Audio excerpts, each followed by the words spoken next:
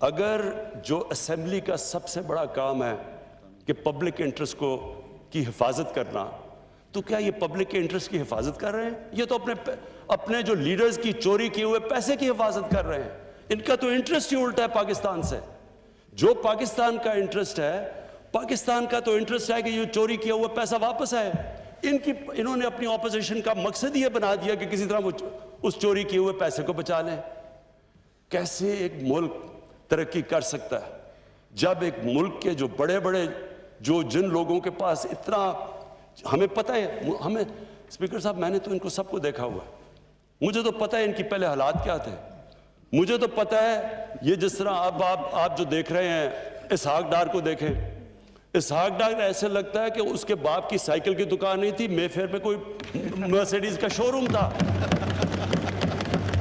نواز شریف، ان کی شریف کی فیملی، اب ان کی فیملی دیکھ لیں. ان کی فیملی ایسے نہیں لگتی کہ گوال منڈی میں بڑی ہوئی ہے، لگتا ہے یہ بکنگھم پیلس میں بڑے ہوئے ہیں سارے. کدھر سے پیسہ آیا؟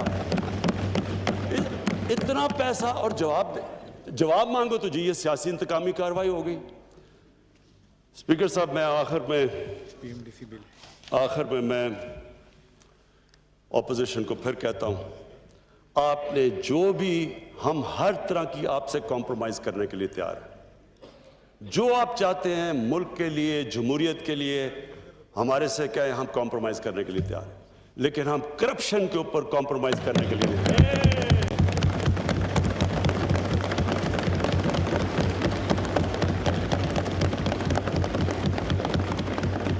میں آخر میں ہاؤس کا شکریہ ادا کرتا ہوں. یہ جو پی ایم ڈی سی کا بل پاس کیا یہ بہت ضروری تھا. اسپیکر صاحب بدقسمتی سے ہماری جو میڈیکل کالجز اور ہمارے جو ڈینٹسٹری ان کے کالجز کی جو سٹینڈرڈ ہے وہ گرتی جا رہی تھی. اس کے لیے بڑا ضروری تھا کہ جو انٹرنیشنل بیسٹ پریکٹسز ہیں اس کے مطابق ہم ان کی سٹینڈرڈز ریز کریں. اور یہ جو بل تھا، یہ کوشش تو کر رہے تھے 1.5 سال سے. میں پھر سے ہاؤس کا بڑا شکریہ ادا کرنا چاہتا ہوں کہ آج انہوں نے یہ بل پاس کیا، اور انشاءاللہ اس سے ہمارے ڈاکٹرز اور ڈینٹسٹ کی سٹینڈرڈ بڑھ جائیں گے. بہت شکریہ.